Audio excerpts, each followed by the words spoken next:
makanya itu Mas. Gitu. Subhanallah ya. Ya. Oke. Nah ini sedikit Mas, maaf saya biar ini tentang mursyid nih di sini Mas. Kalau menurut saya ya, yang namanya mursyid itu karena ini biar pandangannya beda lagi, sama-sama gitu, sharing aja ya gitu dengan yang tadi. Gitu istilahnya. Karena saya belajar ini lahiriah, Mas, betul-betul asli dari pesantren kalau untuk syariat, ya. Tapi kalau untuk hal kegaiban, saya langsung orang gaib, Mas. Jadi, katanya bisa belajar dari setan, kan begitu. Nah, makanya saya bilang guru mursyid itu menurut saya, ini pandangan saya, itu udah nggak ada, Mas. Walaupun ulama gimana pun hebatnya, contoh para imam, kalau ngarang kita pasti selalu wallahu alam, hanya Allah yang tahu. Kenapa tidak pasti? Kalau Rasulullah tidak pernah bilang wallahu alam, karena kepastian Rasulullah itu. Makanya itu guru mursyid.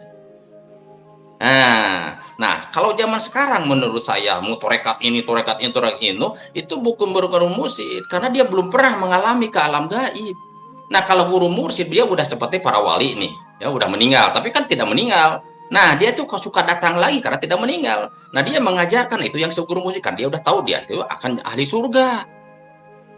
Itu yang maksud saya itu, gitu Mas. Jadi pandangan saya guru mursyid ini udah nggak ada, walaupun ahli torekat apapun, itu belum sebut-sebut guru mursyid Mas. Karena apa? Ya, gitu istilahnya. Karena mereka coba kalau ditanya, saya tadi bilang kan, tanya ke dia dijamin masuk surga, wallahu alam. Termasuk para imam, cuma Rasulullah saja kalau ditanya oleh sahabat ini tidak pakai wallahu alam Rasulullah. Nah, cuma pernah wallahu alam itu tentang masalah kiamat. Kan itu aja.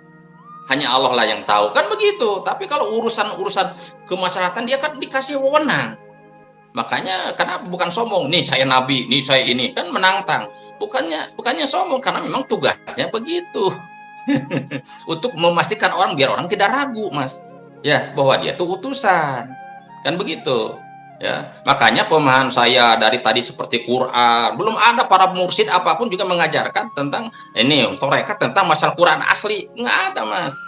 Karena saya tahunya dari alam gaib, saya juga sama kayak pandangan dalam kitab-kitab aja Mas. Gitu. Gitu. Ya. Nanti ini hanya pandangan saya lah ya. Yang pandangan salah karena di situ kan istilahnya tadi ada judulnya narasumber sering masuk ke alam gaib. Jadi saya terangkan dari sisi gaib ya, gitu. Ya, makanya ngomongnya selalu saya ke hal-hal ke sana. Makanya bisa menerangkan begitu tuh ya pengalaman saya. Tapi kan tidak maksudnya pengalaman saya tidak mutlak benar lah ya, gitu. Suatu ini ya, suatu bandingan mungkin ya. Gitulah. Itu sangat luar biasa ya.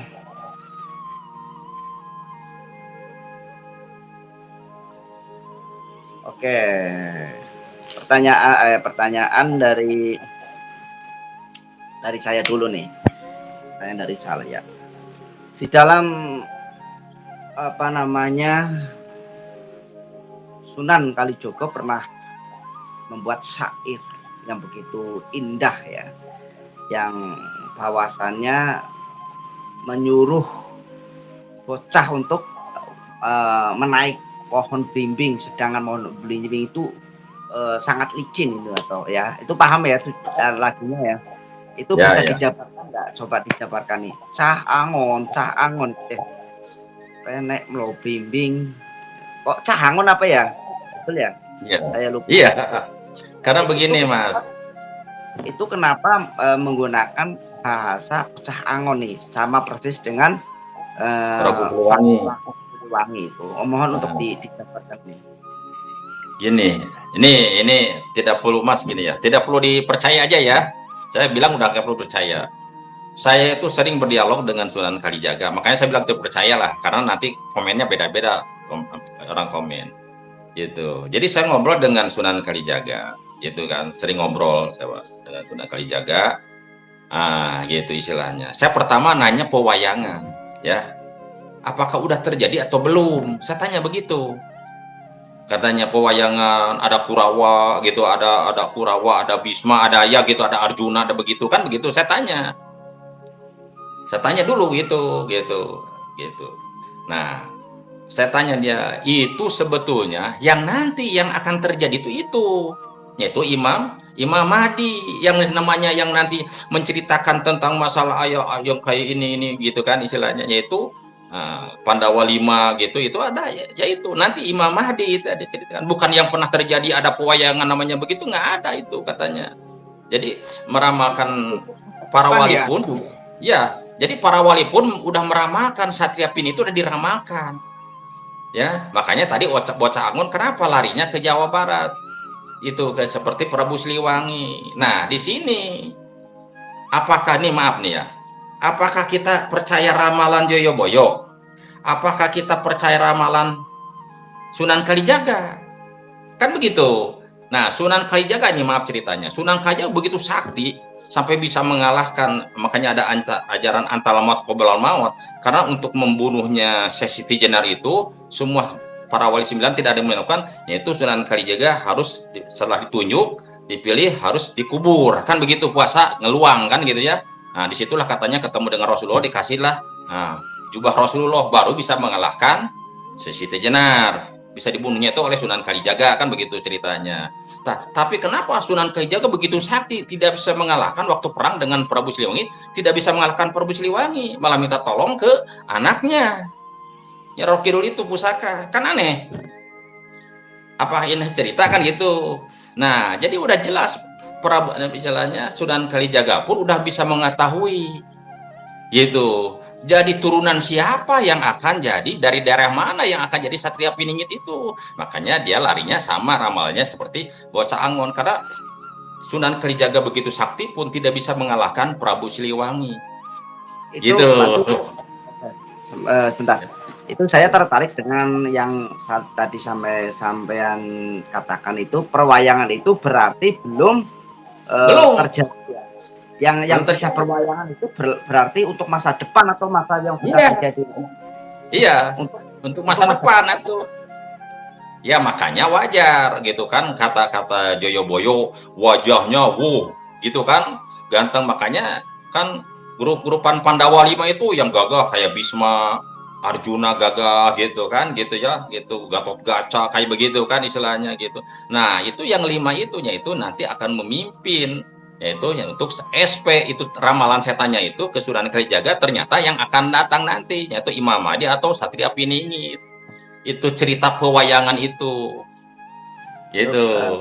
Berarti belum terjadi itu ya. Belum terjadi. Udah ada kapan coba? Kalau ada cerita di mana? Di India. Ada India kayak begitu. Nggak ada, cuma cerita aja. Jadi dari dulu juga Satria Pining itu udah diceritakan. Udah ada sejarahnya, dongengnya dulu gitu, biar terjadi, biar seperti zaman Rasulullah mau lahir itu dari para rahib-rahib dari Yahudi itu udah bisa meramalkan, udah cerita kayak keluarga aja, kayak udah mengenal betul katanya ceritanya itu kan, istilahnya Rasulullah itu, Muhammad itu kan begitu. Gitu. Di kalangan mereka itu udah kayak apa ya, kayak mengenal betul ciri-cirinya itu kan begitu. Nah, sama. Jadi Satria Piningit juga atau yang udah diceritakan oleh para wali itu ya, kayak digambarkan kayak begitu. Nah, inilah makanya ini hanya waktu saya sering berdialog lah gitulah istilahnya gitu. Gitu. Makanya saya tadi bilang mau ketemu dengan para wali dengan itu harus marifatnya itu pertama harus mengerti, karena kita menembus ke sana itu dijaga, itu pasti menembus itu sebelum ke sana ke alam sana itu harus pasti kita akan ke alam jin dulu. Nah, alam jin juga bermacam-macam, makanya saya bilang di lautan, di udara gitu kan, di gunung-gunung gitu kan istilahnya. Nah, kalau setelah mengenal mereka ini mau didasari, kita ini tidak akan tertipu kan gitu. Itu istilahnya gitu lah istilahnya. Makanya tadi dengan judulnya tentang masalah yang pesugihan begitu-begitu, apalagi SP, orang saya juga tugas dari alam gaib itu membahasnya, makanya silakan aja. Kalau saya nanti kalau kopdar dengan Mas, saya akan terangkan siapa aja nih artis-artis yang pesugihan. Saya berani buktikan ini artis-artis pengusaha atau apa gitu kan istilahnya. Karena saya sering masuk ke alam, ada catatannya Mas. Saya tanya siapa aja nih artis, langsung ke kerajaan Buta Ijo saya pernah gitu kan, sampai nah itu kayak saking saktinya itu Buta Ijo 2 jam saya bertarungnya Mas, wah benar-benar sakti itu Raja Buta Ijo itu gitu. Oke ya. Ya. Mungkin karena waktunya sudah larut malam ini, saya juga lagi kurang enak badan. Ini udah setengah satu ini ya. Tetapi penontonnya sangat luar biasa nih. Insya Allah kita malam minggu live lagi ya. Itulah untuk para sahabat semuanya. Mungkin barangkali teman-teman dimanapun kalian berada membutuhkan jasa atau sewa rental mobil ya. Jangan sampai bingung nih. Sekarang ada solusi yang terbukti, yang aman, dan yang tentunya tinggal pilih ya. Hubungi saja di Google, cari ya www.nya 3 kali .kudaku atau .kudaku .id www.kudaku.id ya. Ya mungkin barangkali teman-teman juga mau bersilaturahim kepada narasumber yang ada di Jabar. Tadi nomor teleponnya sudah disebutkan, mungkin barangkali mau bersharing atau mau pengobatan, silahkan nomor teleponnya disebutkan Pak. 08. Udah tadi Mas, kan tadi udah nih, udah pada nelpon nih, pada WA saya belum saya jawab. Banyak nih yang nelpon, yang WA belum saya jawab ya. Karena mereka ini secara tidak langsung mereka ini minta dites gitu ya. Silakan telepon minta tes penyakitnya apanya ya. Ya gitu ya Mas ya. Assalamualaikum warahmatullahi wabarakatuh. Waalaikumsalam warahmatullahi wabarakatuh. Ya, mohon maaf yang sebesar-besarnya para sahabat semuanya yang sudah hadir di sini. Mohon maaf bila mana ada sesuatu perkataan saya yang jauh daripada kebenaran, baik disengaja maupun tidak. Itu adalah semata-mata kesalahan saya ya, karena kebenaran itu hanyalah milik Allah Subhanahu wa taala. Mari kita saling jaga kedamaian, saling kita jaga persatuan ya.